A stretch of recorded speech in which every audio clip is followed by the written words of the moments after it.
Capítulo 30. A demissão de Severo Snape. No momento em que o dedo de Aleto tocou a marca, a cicatriz de Harry queimou violentamente. A sala estrelada sumiu de vista.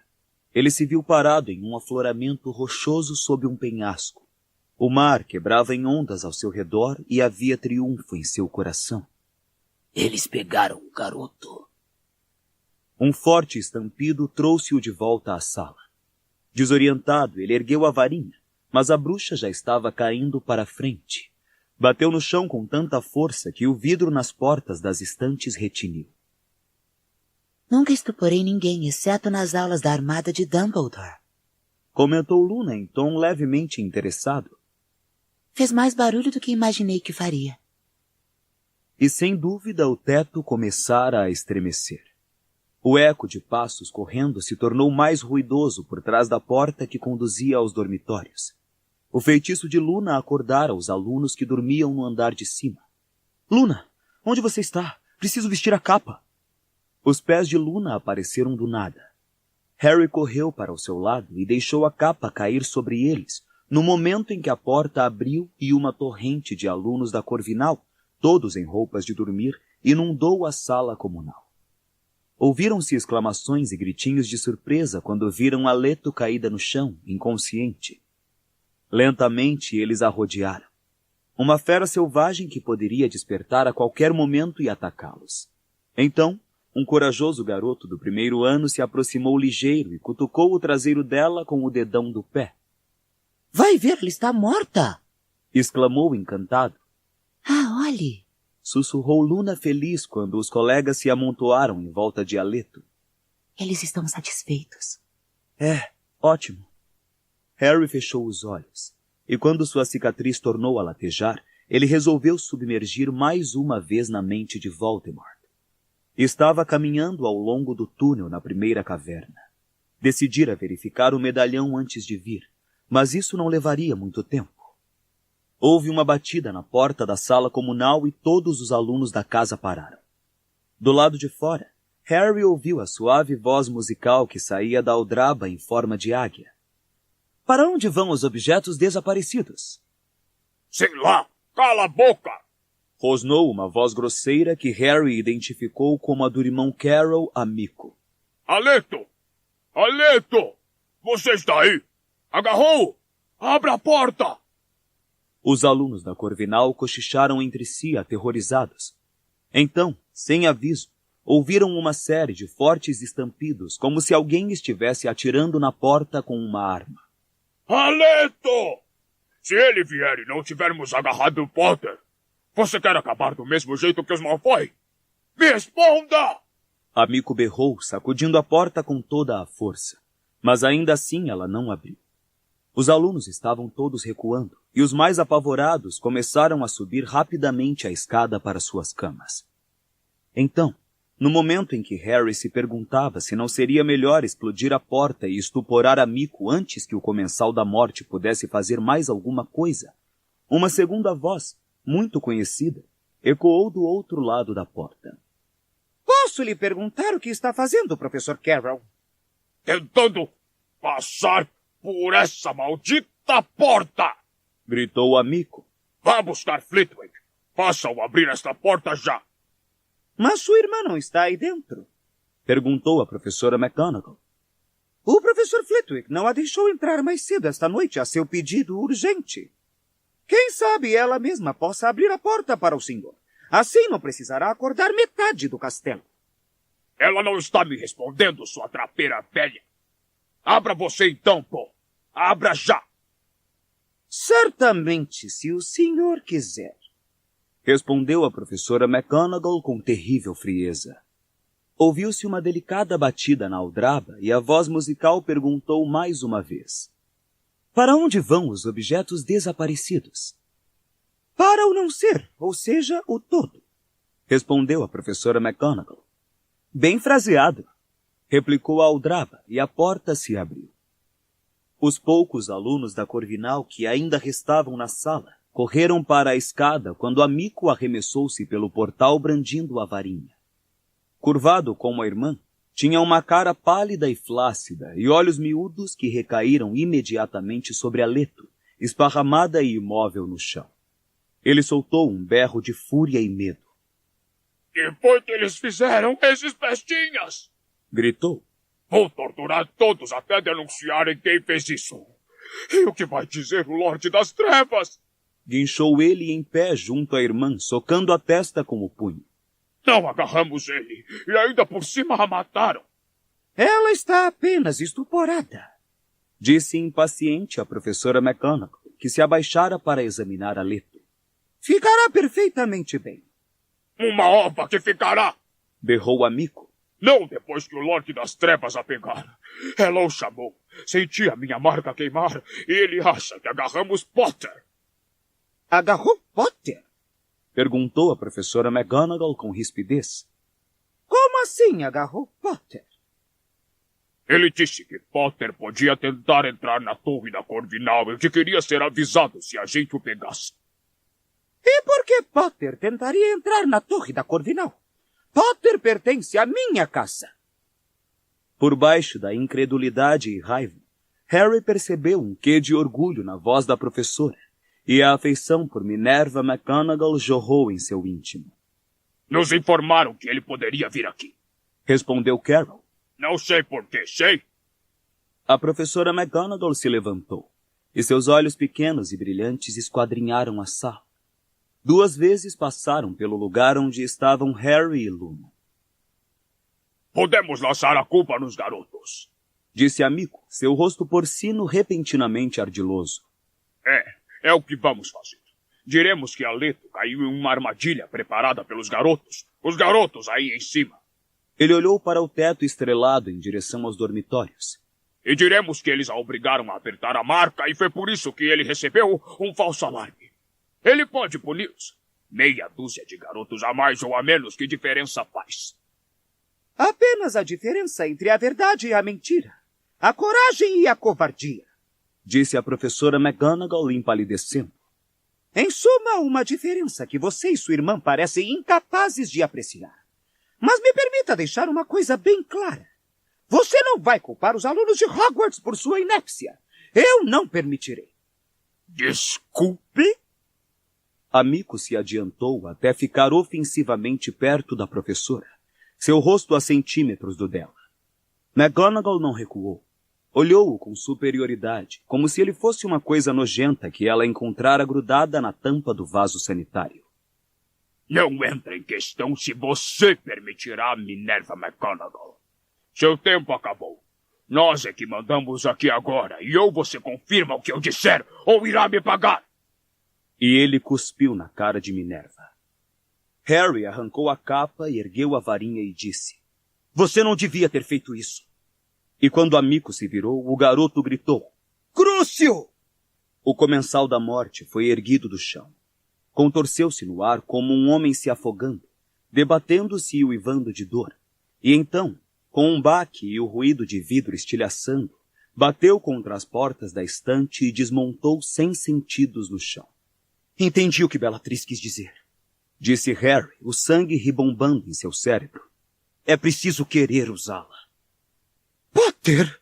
Sussurrou a professora McGonagall, levando a mão ao peito. Potter! Você está aqui? Como? Ela fez força para se controlar. Potter, que tolice! Ele cuspiu na senhora. Potter, Isso foi muito galante de sua parte. Mas você não percebe? Percebo sim, Harry lhe assegurou. De alguma forma, o medo dela o tranquilizou. Professora McGonagall, Voldemort está a caminho. Ah, já podemos dizer o nome dele? Perguntou Luna com ar interessado, despindo a capa da invisibilidade. A aparição de um segundo proscrito pareceu transtornar a professora, que recuou vacilante e caiu em uma cadeira próxima, segurando a gola de seu velho hobby de tecido escocês. Acho que não faz a menor diferença o nome que o chamarmos, disse Harry a Luna. Ele já sabe onde estou. Em uma parte distante do cérebro de Harry, a parte ligada à cicatriz que ardia furiosamente, ele viu Voldemort navegando veloz sobre o lago escuro no fantasmagórico barco verde. Estava quase chegando à ilha onde se achava a bacia de pedra. Você tem que fugir, sussurrou a professora McGonagall. Agora, Potter, o mais rápido que puder. Não posso. Tem uma coisa que preciso fazer. Professora, a senhora sabe onde está o diadema de Rowena Ravenclaw? O diadema de Ravenclaw? Claro que não. Não está perdido há séculos. Ela se impertigou na poltrona. Potter, foi loucura, absoluta loucura entrar no castelo. Fui obrigado. Professora, há uma coisa escondida aqui que tenho de encontrar. E poderia ser o diadema. Preciso... Se eu pudesse ao menos falar com o professor Flitwick. Ouviram então um movimento de vidro tilintando. A Mico estava voltando a si. Antes que Harry e Luna pudessem agir, a professora se pôs de pé, apontou a varinha para o comensal da morte estonteado e ordenou. Império! A Mico se levantou, foi até onde estava a irmã, apanhou sua varinha, voltou em direção à professora e obediente lhe entregou as duas varinhas, a sua e a dela. Depois se deitou no chão ao lado de Aleto. McGonagall fez outro gesto com a varinha e apareceu no ar um pedaço de corda tremeluzente, que espiralou em torno dos Carroll, amarrando-os juntos com firmeza. Potter! Disse a professora, virando-se para ele com soberba indiferença ao problema dos dois irmãos. Se aquele que não deve ser nomeado tiver certeza que você está aqui... Quando McGonagall disse isso, uma cólera que semelhava a uma dor física perpassou Harry, ateando fogo à sua cicatriz. E por um segundo, ele contemplou a bacia cuja poção se tornara transparente e viu que não havia medalhão algum guardado sob sua superfície. Potter, você está bem? Disse uma voz e Harry voltou. Estava segurando o ombro de Luna para não cair. O tempo está se esgotando. Voldemort está se aproximando. Professora, estou cumprindo ordens de Dumbledore. Preciso encontrar o que ele queria que eu encontrasse. Mas temos que fazer os alunos saírem enquanto estivermos vasculhando o castelo. Sou eu que Voldemort quer, mas tanto faz para ele matar mais ou menos gente. Não agora que ele sabe que estou atacando Horcruxes. Harry completou a frase mentalmente. Você está cumprindo ordens de Dumbledore? Indagou ela com uma expressão de crescente assombro. Então aprumou-se ao máximo. Vamos proteger a escola contra aquele que não deve ser nomeado enquanto você procura esse objeto. É possível? Acho que sim, disse ela secamente. Nós, professores, somos muito bons em magia, sabe? Tenho certeza de que poderemos mantê-lo à distância por algum tempo se empenharmos nisso os nossos melhores esforços. Naturalmente, teremos que fazer alguma coisa a respeito do professor Snape. Me deixe... E se Hogwarts está prestes a ser sitiada, com o Lorde das Trevas às portas, seria de fato aconselhável tirar do caminho o maior número possível de pessoas inocentes. Com a rede de fluxo sob vigilância e a impossibilidade de aparatar. Tem um jeito, disse Harry depressa e explicou sobre a passagem que levava ao Cabeça de Javali. Potter, estamos falando de centenas de alunos. Eu sei, professora. Mas se Voldemort e os Comensais da Morte estiverem se concentrando nas divisas da escola, não irão se interessar por gente desaparatando no Cabeça de Javali. Você não deixa de ter razão, concordou McGonagall. Ela apontou a varinha para os Carroll e sobre seus corpos amarrados caiu uma rede prateada que se fechou em torno deles e os ergueu no ar, onde ficaram balançando sob o teto azul e ouro como dois grandes e feios animais marinhos. Venha! Temos que alertar os outros diretores de casas. É melhor vestir a capa. Ela saiu em direção à porta ao mesmo tempo que erguia a varinha. Da ponta irromperam gatos prateados com marcas de óculos em torno dos olhos. Os patronos correram graciosamente à sua frente, enchendo a escada em espiral de luzes prateadas, quando a professora, Harry e Luna desceram apressados. Eles se precipitaram ao longo dos corredores, e um a um, os patronos foram abandonando-os. O hobby de tecido escocês da professora McGonagall farfalhava arrastando-se pelo chão, e Harry e Luna a seguiam, correndo, cobertos pela capa. Tinham descido mais 2 andares, quando passos abafados se juntaram aos deles. Harry, cuja cicatriz continuava a formigar, ouviu-os primeiro. apalpou a bolsa pendurada ao pescoço à procura do mapa do maroto, mas antes que pudesse tirá-lo, McGonagall também pareceu tomar consciência do acompanhante. Ela parou, ergueu a varinha, preparando-se para duelar e perguntou: Quem está aí? Sou eu, disse uma voz baixa. De trás de uma armadura saiu Severo Snape. O ódio ferveu no peito de Harry ao vê-lo. Tinha esquecido os detalhes da aparência de Snape diante da magnitude dos seus crimes. Esquecido como seus cabelos negros e oleosos caíam como cortinas dos lados do seu rosto magro, como seus olhos negros tinham uma expressão fria e sem vida. Não estava de roupas de dormir. Vestia a capa preta de sempre e também empunhava a varinha, pronto para lutar. Onde estão os Carroll? Perguntou em voz baixa. Onde você os mandou ir, imagino, Severo? Respondeu a professora McGonagall. Snape se aproximou e seus olhos passaram rapidamente por ela e o ar ao seu redor, como se soubesse que Harry estava ali. O garoto também erguera a varinha, pronto para lutar. Tive a impressão, disse Snape, de que Aleto prendeu um intruso. Sério? E o que lhe deu essa impressão? Snape ergueu levemente o braço esquerdo, onde a marca negra estava gravada em sua pele. Ah, sim, naturalmente. Esqueci que vocês, comensais da morte, têm um meio particular de comunicação. Snape fingiu não tê-la ouvido. Seus olhos continuavam a sondar o ar ao seu redor e ele foi gradualmente se aproximando, com uma expressão de quem não tem consciência do que está fazendo. Eu não sabia que era sua noite de patrulhar os corredores, Minerva. Alguma objeção? Não imagino o que teria tirado você da cama tão tarde da noite. Pensei ter ouvido um barulho, respondeu a professora. Verdade, mas tudo me parece calmo.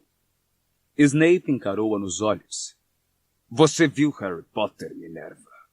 Porque se viu, devo insistir. A professora McGonagall se mexeu mais rápido do que o garoto teria acreditado. Sua mão cortou o ar, e por uma fração de segundo, Harry pensou que Snape fosse desmontar inconsciente, mas a rapidez do feitiço escudo que o professor lançou foi de tal ordem que McGonagall se desequilibrou. Ela brandiu a varinha para um archote e o objeto saiu voando do suporte na parede.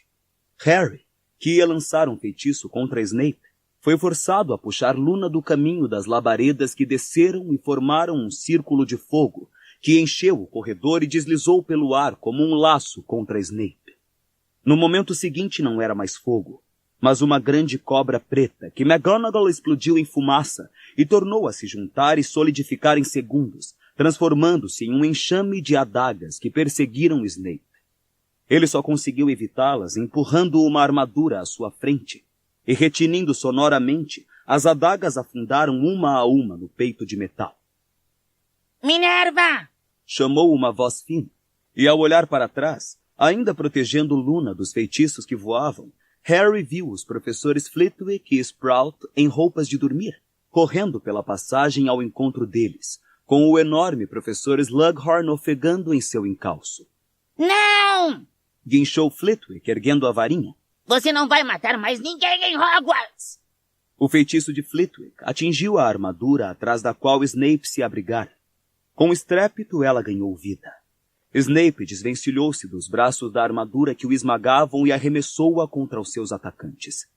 Harry e Luna precisaram mergulhar de lado para evitar a armadura, que colidiu com a parede e se espatifou. Quando Harry tornou a erguer os olhos, Snape fugia embalado. McGonagall, Flitwick e Sprout perseguiam-no em tropel. Snape se precipitou pela porta de uma sala de aula e momentos depois Harry ouviu McGonagall gritar: Covarde! Covarde! O que aconteceu? O que aconteceu? Perguntou Luna. Harry ajudou-a a se levantar e os dois dispararam pelo corredor, arrastando a capa da invisibilidade atrás deles e entraram em uma sala de aula vazia, onde os professores McGonagall, Flitwick e Sprout estavam parados perto de uma janela quebrada. Ele saltou, disse a professora McGonagall quando Harry e Luna entraram. A senhora quer dizer que ele está morto? Harry correu à janela, sem dar atenção aos berros assustados de Flitwick e Sprout, ao verem-no subitamente aparecer. Não, ele não está morto, lamentou McGonagall. Ao contrário de Dumbledore, ele ainda tinha a varinha na mão. E, pelo jeito, aprendeu alguns truques com o seu mestre. Com um arrepio de horror, Harry viu ao longe o vulto enorme de um morcego voando na escuridão, em direção aos muros que circundavam a escola. Ouviram passos pesados às costas e alguém bufando. Slughorn acabara de alcançá-los. Harry! Ofegou ele, massageando o vasto peito sob o pijama de seda verde esmeralda. Meu caro rapaz, que surpresa! Minerva, por favor, me explique. Severo, o quê? O nosso diretor vai tirar umas breves férias, disse a professora apontando para o buraco com os seus contornos que Snape deixara na janela. Professora! Harry gritou, as mãos na cabeça. Via o lago pululante de Infere deslizar sobre ele, e sentiu o fantasmagórico barco verde bater na margem e Voldemort saltar dele com uma fúria homicida. Professora, temos que barricar a escola, ele já está vindo. Muito bem! Aquele que não deve ser nomeado está a caminho, informou ela aos outros professores. Sprout e Flitwick ofegaram. Slughorn soltou um gemido. Potter tem uma tarefa a cumprir no castelo por ordem de Dumbledore. Precisamos lançar sobre este lugar todo tipo de proteção de que formos capazes enquanto Potter faz o que precisa. Naturalmente, você sabe que nada manterá você sabe quem fora por tempo indefinido, não? Chiou Flitwick. Mas podemos retardá-lo, disse a professora Sprout. Obrigada, Pomona, disse McGonagall, e as duas bruxas trocaram olhares de sombria compreensão. Sugiro que estabeleçamos uma proteção básica em torno da escola. Depois reunamos os alunos e nos encontremos no salão principal. A maioria precisa ser evacuada, embora, se algum for maior de idade e quiser ficar e lutar, deveríamos lhe dar essa oportunidade. De acordo. E a professora Sprout dirigiu-se apressada para a porta. Encontro vocês no salão principal dentro de 20 minutos com os alunos da minha casa. E enquanto a bruxa corria e desaparecia de vista, eles a ouviam murmurar. Tentácula, visgo do diabo e vagens de arapucosos. Sim, gostaria de ver os comensais da morte enfrentando esses. Posso agir daqui mesmo, disse Flitwick, e embora mal conseguisse enxergar o exterior do castelo, apontou a varinha pela janela quebrada e começou a murmurar encantamentos de grande complexidade. Harry ouviu um zunido esquisito, como se Flitwick tivesse desencadeado a força do vento nos terrenos da escola. Professor, disse Harry, aproximando-se do bruxo miúdo que ensinava feitiços. Professor, peço desculpas por interrompê-lo, mas é importante. O senhor tem ideia de onde está o diadema de Ravenclaw? Protego horribilis. O diadema de Ravenclaw. Chiou Flitwick. Um pouco mais de sabedoria nunca se perde, Potter, mas não consigo imaginar como poderia lhe ser útil na presente situação. O que quis dizer foi... O senhor sabe onde está? Algum dia o senhor o viu? Viu? Não se tem memória de alguém que o tenha visto. Há muito desapareceu, menino. Harry sentiu uma mistura de agudo desapontamento e pânico. Que seria então a Horcrux? Encontraremos você e os alunos da sua casa no salão principal, filho, disse a professora McGonagall, fazendo sinal a Harry e Luna para acompanhá-la. Tinham acabado de chegar à porta quando Slughorn recuperou a voz. Puxa! Bufou, pálido e suarento, sua bigodeira de leão marinho sacudindo. Que confusão! Não tenho muita certeza se o que está fazendo é sensato, Minerva. Ele acabará encontrando um modo de entrar, sabe? E qualquer um que tenha tentado atrasá-lo correrá um perigo atroz.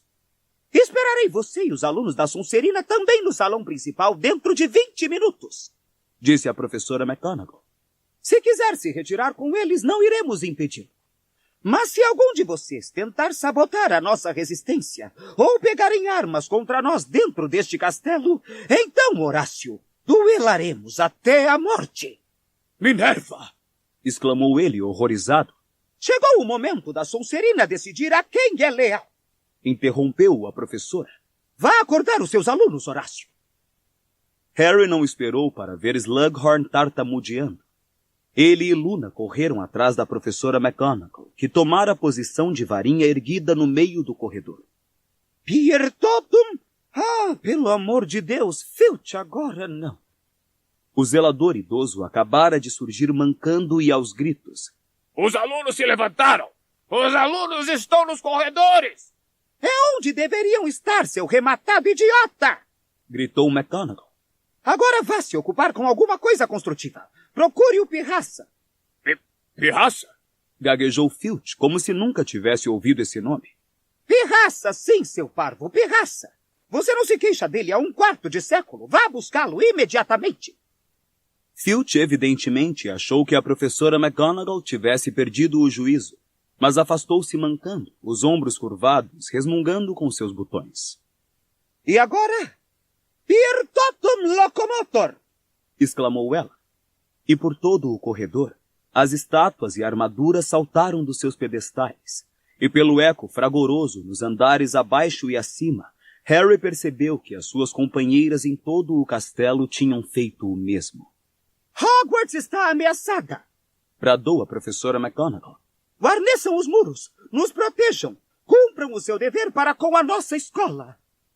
Com estrépitos e berros, a horda de estátuas em movimento passou por Harry como um estouro de boiada. Algumas pequenas, outras enormes. Havia animais também, e as armaduras chocalhando brandiam espadas e manguais. Agora, Potter, disse McGonagall, é melhor você e a senhorita Lovegood voltarem para os seus amigos e trazê-los para o salão principal. Vou acordar os outros alunos da Grifinória. Eles se separaram no alto da escada seguinte. Harry e Luna correram de volta à entrada oculta da sala precisa. No trajeto, encontraram grandes grupos de alunos, a maioria usando capas de viagem por cima dos pijamas, escoltados por professores e monitores para o salão principal. Aquele era o Potter. Harry Potter! Era ele, juro, acabei de ver o Harry. Harry, porém, não olhou para trás, e por fim chegaram à entrada da sala precisa. O garoto se encostou na parede encantada, que se abriu para admiti-los, e ele e Luna desceram correndo a escada íngreme. Que? Quando avistaram a sala, Harry escorregou alguns degraus, assustado. Estava cheia, muito mais cheia de gente do que da última vez que tinha estado ali. Kingsley e Lupin olhavam para ele, e igualmente Olivia Wood, Kate Bell, Angelina Johnson e Alicia Spinnet, Guy e Fleur, e o senhor e a senhora Weasley. Harry, o que está acontecendo? Perguntou Lupin, indo ao seu encontro no pé da escada. Voldemort está a caminho. Estão barricando a escola. Snape fugiu. O que estão fazendo aqui? Como souberam? Enviamos mensagens a todo o resto da armada de Dumbledore, explicou Fred. Você não esperava que o pessoal fosse perder a festa, Harry. E a armada de Dumbledore avisou a Ordem da Fênix e a coisa virou uma bola de neve. Que vai ser primeiro, Harry? Perguntou Jorge. O que está acontecendo? Estão evacuando os alunos menores de idade, e todos vão se encontrar no salão principal para nos organizarmos, disse Harry. Vamos lutar. Ergueu-se um forte brado e uma onda de pessoas avançou para a escada. Harry foi empurrado contra a parede quando elas passaram apressadas, uma mistura de membros da Ordem da Fênix, da Armada de Dumbledore e da antiga equipe de quadribol de Harry, todas empunhando varinhas em direção ao interior do castelo. Vamos, Luna! Chamou Dino ao passar, estendendo-lhe a mão livre. Ela segurou-a e acompanhou o amigo escada acima. A multidão foi rareando. Apenas um grupinho de pessoas permaneceu na sala precisa e Harry se reuniu a elas. A senhora Weasley debatia-se com Gina. Em torno das duas, Lupin, Fred e Jorge, Guy e Fleur. Você é menor de idade! Gritava a senhora Weasley para a filha quando Harry se aproximou. Não vou permitir. Os rapazes sim, mas você tem que voltar para casa. Não vou voltar. Os cabelos de Gina esvoaçavam enquanto ela tentava soltar o braço do aperto da mãe. Estou na armada de Dumbledore. Um bando de adolescentes. Um bando de adolescentes que está disposto a enfrentar ele. O que mais ninguém se atreveu a fazer. Replicou Fred. Ela tem 16 anos. Gritou a senhora Weasley. Não tem idade suficiente. O que é que vocês dois tinham na cabeça quando a trouxeram junto? Fred e Jorge pareceram um pouco envergonhados. Mamãe tem razão, Gina. disse Guy delicadamente. Você não pode lutar. Todos os menores de idade terão de se retirar, é o certo. Não posso ir para casa. Gritou Gina, lágrimas de raiva brilhando em seus olhos. Toda a minha família está aqui. Eu não suportaria ficar lá sozinha, esperando sem saber e... Seus olhos encontraram os de Harry pela primeira vez. Ela o olhou suplicante, mas ele sacudiu a cabeça e a garota lhe deu as costas amargurada. Ótimo. Disse com os olhos na entrada do túnel para o cabeça de javali. Vou dizer adeus então e... Ouviram alguma coisa raspando e um forte baque. Alguém mais saíra do túnel, desequilibrara-se um pouco e caíra. O homem se guindou para a cadeira mais próxima, olhou ao redor através dos óculos tortos e perguntou. Cheguei tarde demais? Já começou? Acabei de saber, então eu... Percy embatucou e se calou. Evidentemente não tinha esperado topar com quase toda a família. Houve um longo momento de espanto, rompido por Flor, que se virou para Lupin e falou em uma tentativa muito transparente de quebrar a tensão. Então, como vai o pequeno Teddy? Lupin piscou os olhos espantado. O silêncio entre os Weasley pareceu se solidificar como gelo. Ah, sim, está ótimo. Respondeu Lupin em voz alta. A Tonks está com ele, na casa da mãe. Percy e os outros Weasley continuavam a se encarar, paralisados. Olhe, tenho uma foto. Gritou Lupin, puxando uma foto do bolso interno do blusão e mostrando-a a Flor e Harry. Um bebezinho com um tufo de cabelos turquesa berrante, acenando os punhos gorduchos para a máquina fotográfica. Fui um tolo! Bradou Percy, tão alto que Lupin quase deixou cair a foto. Fui um idiota! Um covarde pomposo! Fui um... Cego pelo ministério, um renegador da família, um debilóide sedento de poder. Concluiu Fred. Percy engoliu em seco. Foi tudo isso. Bem, você não poderia falar com maior justeza, disse Fred, estendendo a mão ao irmão. A senhora Weasley caiu no choro. Avançou correndo, empurrou Fred para o lado e puxou Percy para um abraço de sufocar, enquanto ele retribuía com palmadinhas em suas costas, com os olhos no pai. Desculpe, papai, pediu Percy. O Sr. Weasley piscou rapidamente. Então ele também apressou-se a abraçar o filho. Que o fez tomar juízo, Percy? Perguntou Jorge. Eu já vinha tomando há algum tempo. Respondeu ele, enxugando os olhos por baixo dos óculos com uma ponta da capa de viagem. Mas precisava encontrar um modo de sair e não é fácil. No ministério não param de prender traidores. Consegui fazer contato com Aberforth e ele me avisou faz 10 minutos que Hogwarts ia resistir. Então vim. Bem, esperamos que os nossos monitores assumam a liderança em momentos como esses. Disse Jorge em uma boa imitação do tom mais pomposo de Percy. Agora vamos subir e lutar, ou não sobrará bons comensais da morte para nós. Então, você agora é minha cunhada? Perguntou Percy, apertando a mão de Flor enquanto se apressavam a subir as escadas com Guy, Fred e Jorge. Gina! Bradou a senhora Weasley. A garota estava tentando, sob o disfarce da reconciliação, subir furtivamente. Molly, vou dar uma sugestão, disse Lupin. Por que Gina não fica aqui? Pelo menos permanecerá no castelo e saberá o que está acontecendo, mas não estará no meio da batalha. É uma boa ideia, disse o Sr. Weasley com firmeza. Gina, você fica aqui nesta sala, ouviu? Gina não pareceu gostar muito da ideia, mas sob o olhar raramente severo do pai, concordou. O senhor e a senhora Weasley e Lupin se encaminharam também para a escada. Onde está Rony? Perguntou Harry. Onde está Hermione? Já devem ter subido para o salão principal. Falou o Sr. Weasley por cima do ombro. Não os vi passar, respondeu Harry. Eles disseram alguma coisa sobre um banheiro, disse Gina. Pouco depois de você sair. Um banheiro? Harry atravessou a sala a passos largos em direção a uma porta que abria para fora da sala precisa e verificou o banheiro além. Estava vazio. Você tem certeza que eles disseram banho? Nesse momento, sua cicatriz queimou e a sala precisa desapareceu. Ele estava olhando pelas grades dos portões ladeados por pilares com javalis alados. olhando para os terrenos escuros na direção do castelo inteiramente iluminado. Nagini estava deitada sobre seus ombros.